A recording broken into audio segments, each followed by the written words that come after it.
Target kita sebetulnya 500 orang.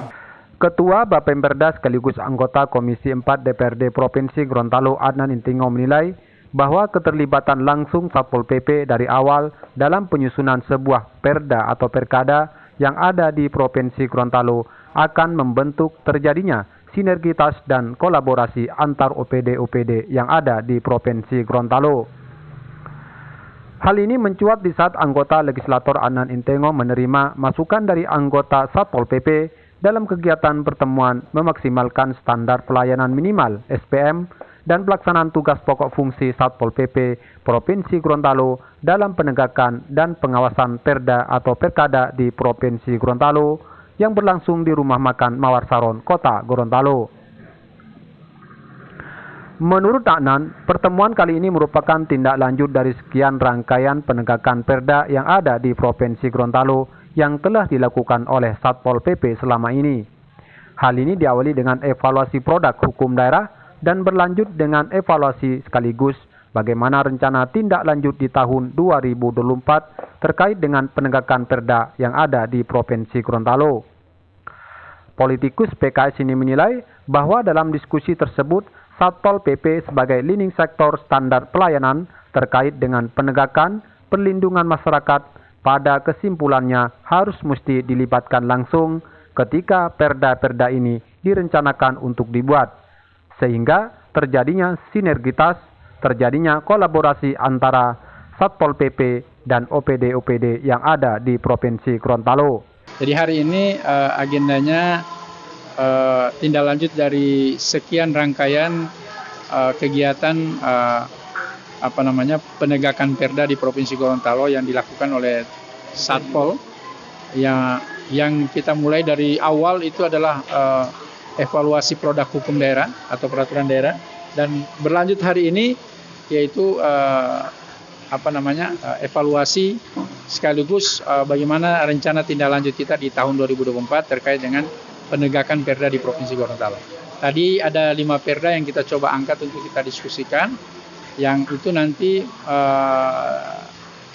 Satpol sebagai sebagai leading sektor standar pelayanan minimal mereka berkaitan dengan penegakan perlindungan masyarakat itu pada kesimpulannya harus terus dilibatkan.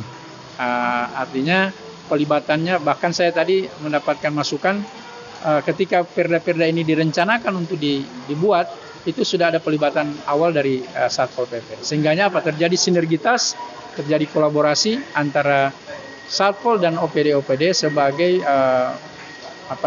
leading sektor dari perda-perda yang dibuat atau dihadirkan oleh pemerintah provinsi bersama DPRD. Seperti itu. Hal lainnya yang dibahas tadi Pak ada? Ya, tadi yang menarik juga kita punya dorongan yang kuat untuk, karena Gorontalo ini daerah yang sangat ketergantungan terhadap pajak daerah, maka ini melalui diskusi tadi juga perlu ada upaya-upaya untuk mendorong wajib pajak di Provinsi Gorontalo, khususnya pajak kendaraan bermotor. Karena kita tahu Gorontalo ini kita dorong untuk masyarakat bisa memiliki kendaraan lebih dari satu, ya. Selama kan belum ada pengenaan pajak progresif, jadi kita minta untuk bisa lebih dari, dan mereka bisa dengan banyak orang beli mobil kendaraan roda 2 itu bisa dampaknya kepada pajak daerah. Bisa menaikkan pajak daerah juga? Ya, jadi nanti dampaknya ke situ. Sementara itu, Sekretaris Satpol PP Provinsi Gorontalo Ruli Lasunika menyatakan bahwa dari hasil Rakoref yang sebelumnya telah dilaksanakan bersama kementerian, ada 27 perda yang harus dilaksanakan oleh Satpol PP. Tapi yang menjadi target dari kementerian, dari 27 perda tersebut, hanya 15 perda yang harus dilaksanakan. Dan menurutnya, Satpol PP sendiri sudah melaksanakan penerapan 5 perda tersebut. Selama ini memang menjadi target hasil Rakoref dengan kementerian bahwa yang harus kita laksanakan itu ada 27 perda. Tapi yang menjadi target kementerian yang harus kita laksanakan itu sebesar 15 perda. Nah, selama ini kita sudah melaksanakan 15 perda seperti yang menjadi target nasional. Kita sudah laksanakan semua, apakah itu Perda Trantibum, sampah, termasuk beberapa perda yang lain, itu kami sudah lakukan sampai dengan akhir tahun. Saya kira apa yang kami targetkan sudah sesuai dengan apa yang kita laksanakan selama 1 tahun terakhir. Ini hal-hal yang paling ini Pak, yang paling diinginkan oleh pemerintah Pak. Kayak penegakan pedagang kaki lima itu sudah dilakukan. Nah, kalau itu kami juga sudah lakukan di daerah Andalas. Nah, kadang memang tingkat disiplin masyarakat terkait masalah kaki lima, apalagi yang di daerah Andalas yang sudah ditertibkan, sudah dibersihkan begitu, akan pasti kelihatan kalau kita tidak tertibkan. Itu salah satu perda yang kami laksanakan. Itu Perda Trantibum nomor 1 tahun 2020 kalau tidak salah. Kami sudah tegakkan di sekitar daerah Andalas. Ada daerah lain apa? Untuk daerah lain biasanya yang kami laksanakan di pasar-pasar, pasar Liluwo, itu juga yang sudah mengganggu arus lalu lintas.